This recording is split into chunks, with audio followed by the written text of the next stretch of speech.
I would like to invite one of the most cerebral poets around us, a poet, a writer, and a wonderful patriot that loves Nigeria and wields his poetry around the development of the country. So without much ado, I'll welcome Dike Chukwumerije. He will set the tone and then we'll continue the panel.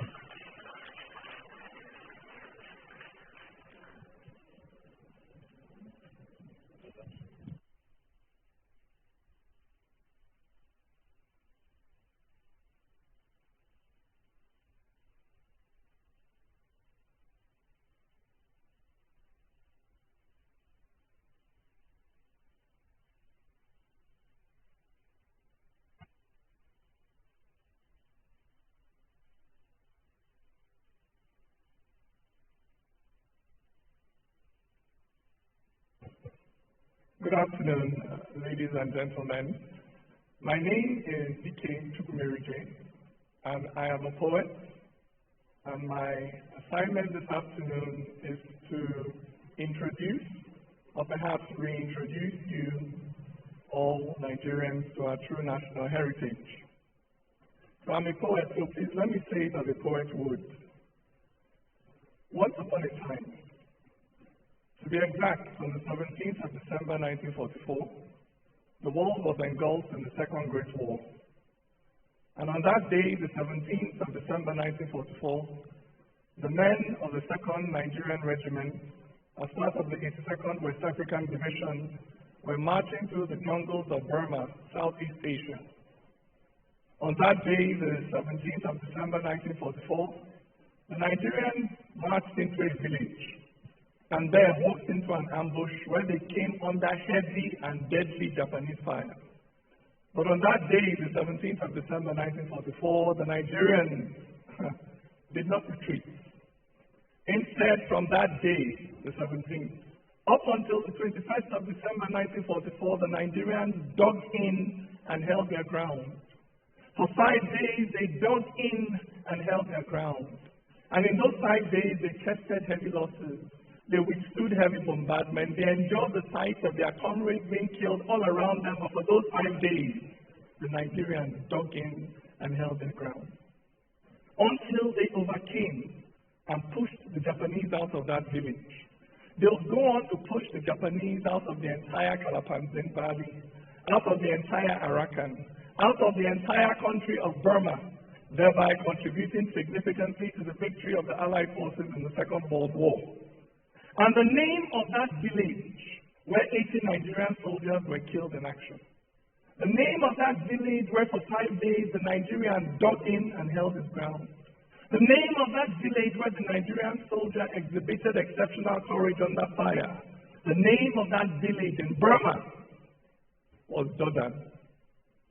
That is why today in Lagos there is a famous military barrack called Dodan. It is a memory of the blood, of the sacrifice, of the courage of our men. That is the meaning of that red eagle that sits on top of our coat of arms. It means blood. It means no retreat, no surrender. It means strength in the face of unimaginable adversity, the type of strength that Stella Adadebo showed when she placed herself between this nation and a deadly pandemic, when she placed herself in the face of mortal danger, when she refused to be intimidated by power and insisted on doing her job with dignity, with professionalism, with integrity that day in July 2015 when she saved us all from Ebola. That woman from Corona School, Yaba, from Queen's School, Ibadan, from the University of Lagos, that woman whose name will never die, Stella Adadebo, she too gave her life so that this nation, our nation, could be spared its own.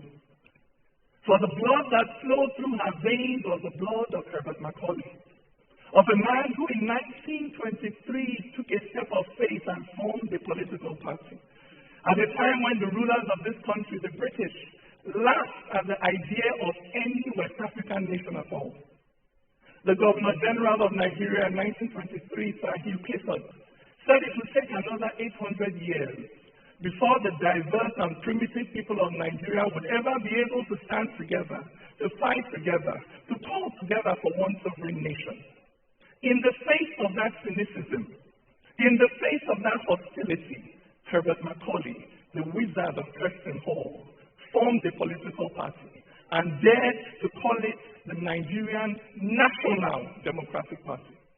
That party would go on to give birth to the Lagos Youth Movement, which would go on to give birth to the Nigerian Youth Movement, which would go on to give birth to the National Council of Nigeria and the Cameroons, which would go on to give birth to the Independence Movement, so that within 40 years of Sir Hugh Clifford's mockery, an independent nation, the largest black one this world has ever seen, stood here in West Africa, stood here in Nigeria. That is the power of faith. We are products of faith. That is why our motto is unity and faith. Because without faith, nothing, nation, peace, progress, nothing is possible without faith. We are children of faith. That is why even when they threw his mother out of the window, Fela kept singing. That is why even when they rigged him out of election after election, Aminu Kano kept running. That is why even when there were 3 goals down against the mighty Brazil, J.J. Okocha, Kano and Osundio, that dream team kept playing. That is why even when he stumbled and fell in those Olympic qualifiers and his opponent stamped on his face and broke his nose, Chika Chukwumerije got up and kept fighting. Because that is who we are. We are a resilient people, Odeshi. That is why our national flower is the Costus spectabilis, the yellow trumpet. A flower that looks so pretty, that looks so dainty, that looks so fragile. And yet it sits there in the rugged dust of the earth. And there it flowers all year round, no matter the weather, no matter the season. That is how we are. We may look so pretty, we may look so dainty in our expensive suits and dresses, but do not be deceived. There are no ajabos here, no gentlemen of Jonko. I tell you, under that shining gilly, behind that beautiful kaftan, is a willingness to fry akara, to carry block, to hustle rich ground, if that is what it takes to feed our children, to build our homes, to light up our communities with laughter and faith, if that is what it takes to grow. That is who we are. A people who always find a way to succeed. Ask any African, they'll tell you, if you arrive anywhere on this earth and fail to find a Nigerian, turn around and leave, so there's nothing there for you as an African. Because if there's any water at all in the ground, the Nigerian will find it. If there's any way at all to make money in an economy, the Nigerian will make it. That is who we are. A people who always find a way through. Just like the river we are named after. The River Niger, that begins its life in Guinea. Then shocks everybody by turning around and flowing away from the sea, by flowing north instead, all the way to the Sahara Desert. When it shocks everybody again by making a U-turn to flow through Niger and Benin before flowing into that same sea in the Niger Delta. That is how we are. Like the River Niger, we too, we do not like to walk in straight line. Yes. We are an unconventional people. We will always shock you. We are an unorthodox people. We will never fit into any of the stereotypical labels the world likes to create for Africans. If you say we are all corrupt, we'll show you Salatansi. We'll show you Saad Zungu. We'll show you Usman Danfodio. We'll show you Gani Pawani and the courage to fight for justice even in the face of tyranny and injustice. If you say the African is incapable of original thought, we'll show you Citra Nekwensi. We'll show you Bruce Onabrafaya. We'll show you Abel Shegun. We'll show you Abubakar Imam. We'll show you Ladi Kwali and that generation of Nigerians who invented Nollywood and created Afrobeat. If you say that the black person is naturally cowardly and subservient, we'll show you the lioness, Funmilayo Ransome Kuti. We'll show you Gambo Sawaba. We'll show you Nana Asmao. We'll show you Ikonea, Mungu, Wamedia, and those warrior women of Aba, Oyo, Ofobo, who jacked colonialism by power and affront it in a riot. That is who we are. For as it is in the compound of any great warrior, So is it here in Nigeria.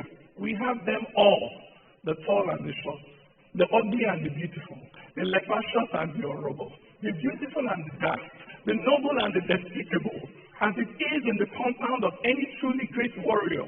So is it here. So that is what it means, this capacity to gather a mixed multitude under one flag. That is what it means to be great.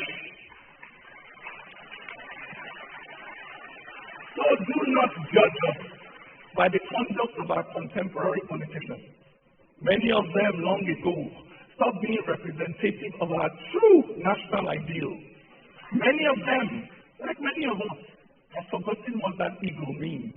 We have forgotten what those two shining horses on either side of that broad black shield mean. We have forgotten the meaning of the green, white, green. We have forgotten the meaning of those lyrics that once ruled our airways, of that song that a generation of Nigerians grew up listening to.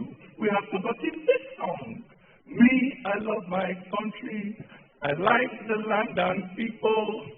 Everything needed for Nigeria. Make we join hands to make Nigeria greater. Once upon a time, that song was our way of saying what John F. Kennedy said, Nigerian, ask not what your country can do for you. Ask what you can do for your country. But ultimately, when all is said and done, it is not a great country that produces great people. No, it is great people that produce a great country. To know this, to live this, to practice this every day through ups and downs, to dig in and never give up on the Nigerian dream. This is what it will take to restore our national pride. My people, I salute you.